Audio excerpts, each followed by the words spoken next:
So what I want to talk to you guys about today is health data science. And I know data science is a highly hyped term. How many of you guys have heard of data science? Even in high school today? Okay. Well, if you ask that at a conference, or if you ask that around statistics, or computer scientists, or engineers, people that work in informatics, data science is hot. It's one of the most quickly growing degrees that you can get, one of the most quickly growing fields that you can get. But the thing is, we've been doing data science for a long time. What we're trying to do is kind of what Jamie's talking about. We have data. How do I convert that into information? And I want to say knowledge. Data is not knowledge itself. We have to do something to make it information or make it knowledge, okay? So I want to give you guys really, I would say, a simple application today that I think, I'm a statistician, so I'm 95% confident that everybody here will get it, okay? What it's about is surviving the Titanic. And what I want to tell you about is just applications of health data science. That's really all I'm talking about, okay? So, data science is all about applications. And you guys have actually seen, I would argue, that everything that we're doing today qualifies as data science, every one of these presenters today. So, we're going to consider the Titanic. And basically, those who survived and did not survive. And I actually have some data from the Titanic that we can look at to kind of look at some questions surrounding what impacted death or survival. So the sinking of the RMS, or Royal Mail Ship Titanic, we all know was catastrophic. It had very low survival probabilities among passengers and crew, okay? The best engineers in the world, though, had claimed this ship was basically unsinkable, and there were reasons for that, including its design, but basically this led to overinflated views and feelings of safety and overall neglect, and I'll talk about that a little bit. Did you know that icebergs were actually reported at least a couple times in the area where the Titanic was sailing, but they were not acted upon, and they're actually completely neglected. Also, the Titanic was one of the first ships to send an SOS signal, which is kind of interesting, the so-called Save Our Ship signal.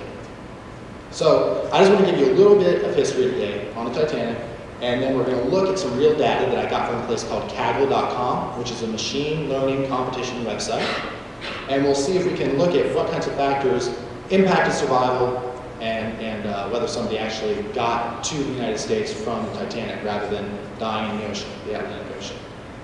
All right, so just to motivate us, have a photo of the Titanic, all right? Everybody's aware of the Titanic, right? Everybody's studied the Titanic a little bit? Okay. I was in 6th grade when the movie came out, so it's a much bigger part of my teenage life. Not that I even saw it in theaters, but a lot of the cooler, older kids in high school did. So it impacted me in a lot of ways, even though I didn't see it in theaters. So this is the Titanic. A couple things to note. There are 4 smokestacks here, and I've actually given a talk to a few of you in this room, I think, before. But smokestacks are supposed to be for the engine, so that the smoke has somewhere to go, right? It's kind of a ventilation thing. That 4th smokestack was actually fake. Underneath it was where the wealthiest people on board smoked their cigars. That's where their smoking room was. So actually, one of those was really not a true smokestack, which I find pretty interesting. All right, so Titanic, you can see it's a quite big ship, especially for the time in which it was sailing around, all right? So it was the most luxurious cruise ship in the world at the time, and it actually was bred out as a competition between different cruise lines because people were starting to make these really luxurious ships. But it was more than 900 feet long and 100 feet tall, which was huge for the time. It was reportedly able to travel about 34.5 miles per hour, but this is kind of a disputed fact, but this was the fastest ship at the time. So think about this. In your mind, in 2018, you think of the fastest ship in the world. Is it the biggest ship? That's ludicrous, right? But this is where they were back then, so it's pretty interesting. Speedboats apparently hadn't really been created at the time. One of the reasons that people felt they were so safe was these individual watertight compartments. So it was supposedly the case that 4 of these watertight compartments were able to be compromised or damaged, and the ship still wouldn't sink. So that was the idea behind why it was unsinkable. So this, as I said, is what led to this idea, this belief. The maiden voyage of the Titanic is estimated to have resulted, though, in 1,500 individuals dying. So the watertight compartments must not have been as safe, or people weren't heeding warnings because they felt so safe, etc. So basically, overinflated views of the Titanic led to this negligence that may have doomed the ship to sinking. All right. So, viewing Titanic, as I said, as unsinkable, led operators not to heed several warnings. On April 14, 1912, which is the day when this all went down, It was the third day of the voyage. The water was under 32 degrees Fahrenheit. So you can imagine, if the water is that cold, that means that you have the propensity for icebergs, for other frozen particulates to form in the ocean, right? At least 4 messages, though, had been sent regarding large ice sheets in the water to the Titanic. Approximately 1 hour before the collision that led to this catastrophe, a vessel named the California actually warned the Titanic. We are stopped and surrounded by ice. So he's saying, we're stopped. We are not moving forward because there's all these sheets of ice. What was the Titanic's supposed response? What do you guys think? Huh? Yell it. Okay. Good guess. Shut up. I am busy. I am working Cape Race. So I'm not going to go to the source because I don't have time. But essentially, these are government Senate documents from the actual deposition of people that were on this ship, and basically the person that's in charge there at the Titanic, the captain, said, "I'm talking to a lighthouse." That's what Cape Race is. Okay, so they weren't interested in these warnings. They didn't think they had to heed. The last message they sent was at like 11:25 p.m. and they struck the infamous iceberg at 11:40 p.m. So 15 minutes later is what led to basically the end for the Titanic, or the beginning of it. So we're going to use probability, and it's specific conditional probability, using some real data from the Titanic to try to understand this, like I said. So we're always concerned with these probabilities and statistics. It's the likelihood of some event occurring, of something happening, studying some phenomenon. What does it look like? How often does it occur? So what's the probability of defaulting on a loan given a set of characteristics is something we look at a lot. What drives long hospital stays among the elderly? What treatments reduce the average stay in the hospital, all other things being equal, etc. Okay, we always want to look at factors that are important. So probabilities let us determine how likely an event is to occur. And we can modify conditions to change these probabilities in order to understand their contributions. And this is what is called a conditional probability, essentially. So, conditional on some secondary or additional information, what is the probability of an event occurring? How does this secondary information impact the likelihood or the probability? So we've all seen this if we've been in stat classes. So, simple motivating example to get started.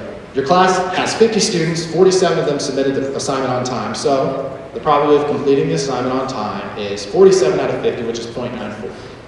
Right? Okay, that's not too bad. Pretty happy with that, but what if we had some additional information? High versus average GPA is just arbitrary. Please, if you fall into either one of these, I'm not saying anything about your GPA. It's just we like to label things, sometimes much to our chagrin in statistics, and this is just what I'm using right here. I'm just saying GPA greater than 3.5 is high. Otherwise, if it's less than 3.5, it's average. Okay, so let's say we add that extra information. If 20 of the students of the original 50 had a GPA greater than 3.5, and the remaining 30 had average GPA less than 3.5, and then also all 20 of the high GPA students completed on time, while the 27 of the average GPA students did not, or did, sorry. So 20 plus 27 is 47, so it matches what we have at the top.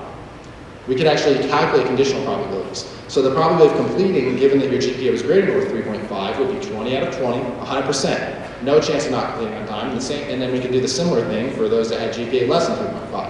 So we see it's 0.9. So what did this do? I'm not just calculating these numbers because I think it's fun.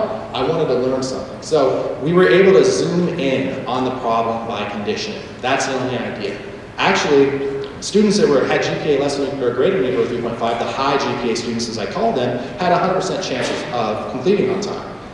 Those with an average GPA or GPA less than 3.5 had a 10% chance of being late. Okay, so if I didn't look at the variable of whether someone had high GPA or not, I didn't know who was at risk. I thought, okay, there's about a 6% risk of not completing. But if I did know it, this is a small sample, right? I can definitely admit that. But I really don't have to worry at all, and even remind people to have a GPA greater than 3.5.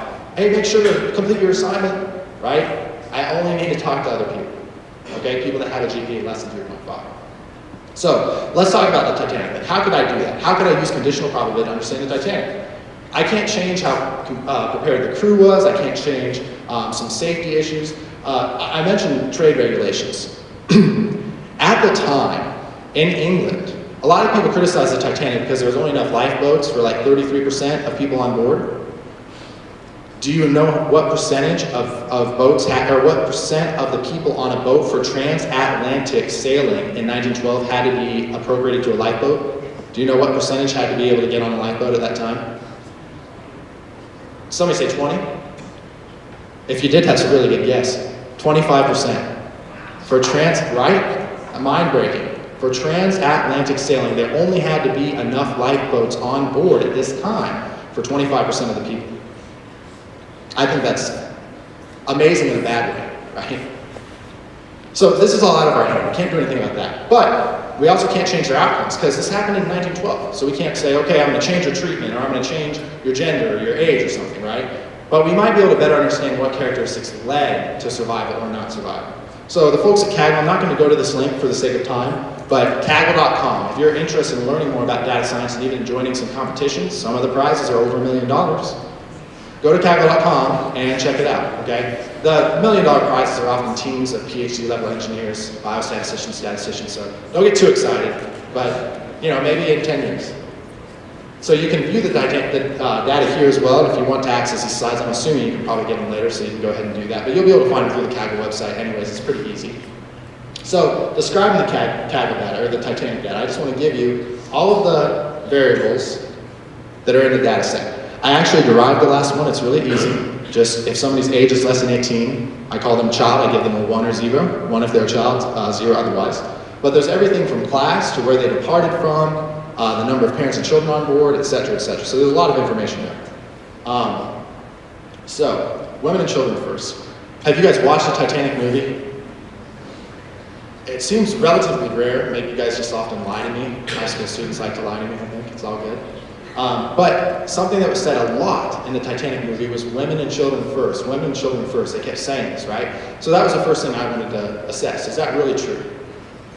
So I'm just going to direct my investigation to that first. If you've watched the movie, like I asked you, you heard this a lot. So let's look at the situation on the next slide. I want to take a moment to talk about some of my interests in my research. I do a lot of different research. I published a couple first author papers in clinical journals, but it just depends on the collaborators I work with. Because I'm in biostat, everything is collaboratively motivated, right? So I work with a lot of different people from pain management to alcoholic hepatitis, other alcoholic diseases, or just the genetics of alcoholism. But one of my big interests is open source software development and developing it in a smart and flexible and scalable manner, but also democratizing access to analytics for people that don't have a deep analytic background. So that means developing applications that are interactive that people can manipulate and can use to learn something. I think that's going to play a major role moving forward, and I think there's a lot of demand for it. And as Jeremy says, entrepreneurial, you're looking for a need and trying to satisfy it. There are, of course, ethical issues and moral issues that we have to worry about when it comes to this, but this is one of my interests. So on the next page, basically I have an application. I'm going to have to ask for some help to modify this in a second. But it shows in the center there, survival, those who died are in the first row, very morbid, I know. Those who survived are in the second row, and then we actually are looking at sex, females and males for now, okay? So these are just the counts. I have a sample of 714. It's called a training data set that I have right now, okay? I don't have the test data set because that's how we actually check performance of our models. So if you could actually go to where it says count, click in that little select box. Yep. Then go down to count as fraction of columns, the last one. Beautiful. Okay, now, next thing, if you could go to child, see child up there in the top right, click it and drag it down. Don't click on that. Oh, that's okay, yeah. Just hit cancel, I think. Just click in the box and then drag it. Beautiful. Should be able to put it right where sex is. You see where sex is there? Move it right over to where sex is and drop it. Thank you. Beautiful. Okay, so now what I have here is I'm creating these post tabs. So this is a pivot table, right?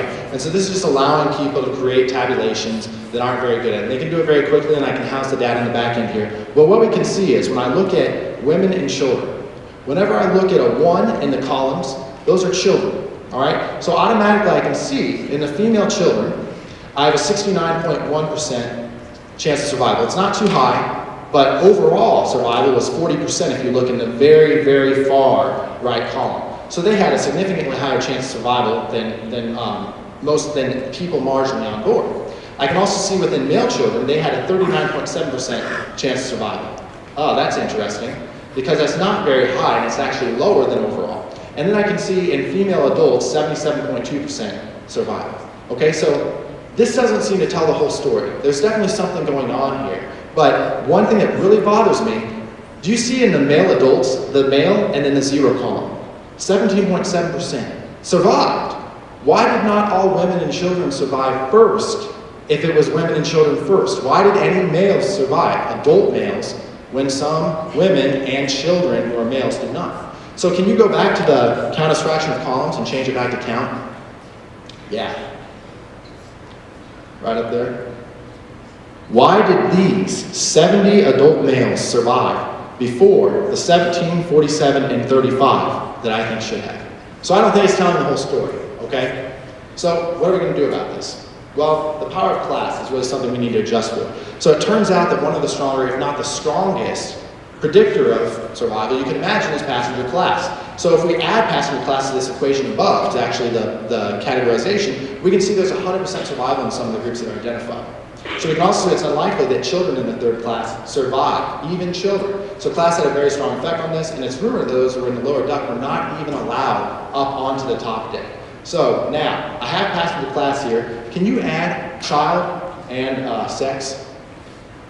Yeah, clicking and dragging.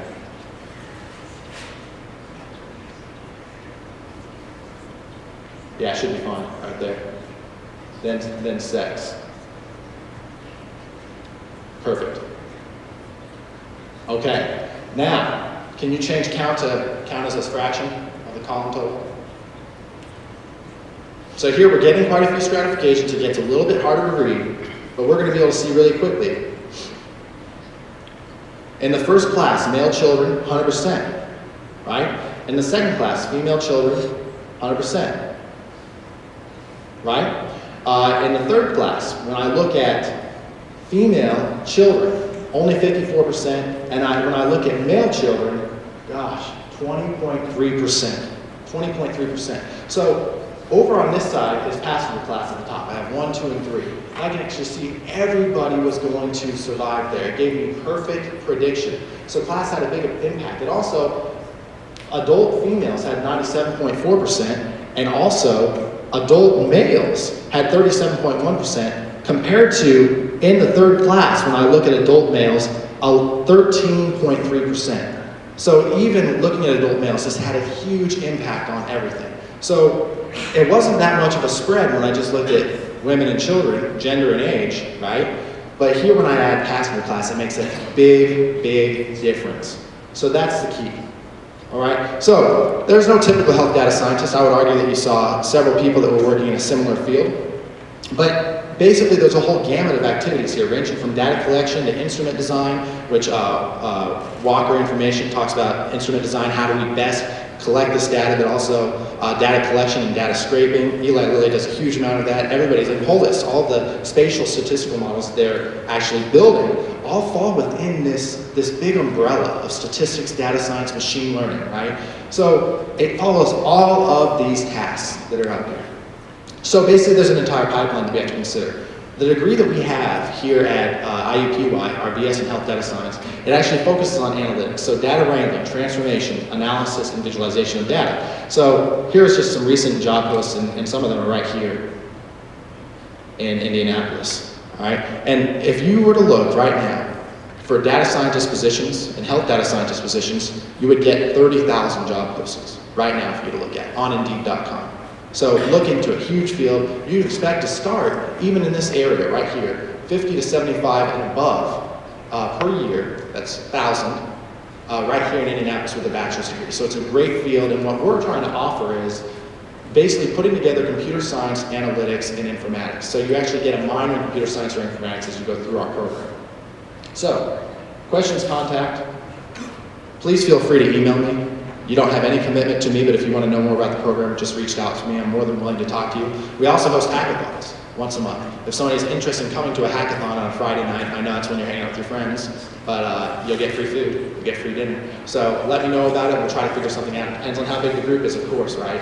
But love to hear from you guys. Even if you just have questions about data science, health data science, you're already going to another school, I would be more than happy to talk to you about it, even talk to you about graduate school opportunities, okay? Would you be willing to go to the website that I sent you really quick so that people can look at that if they'd like to request more information? If you don't feel comfortable emailing me, you can request information from us at the Fairbanks School of Public Health. We're more than willing to give that to you. So thank you so much.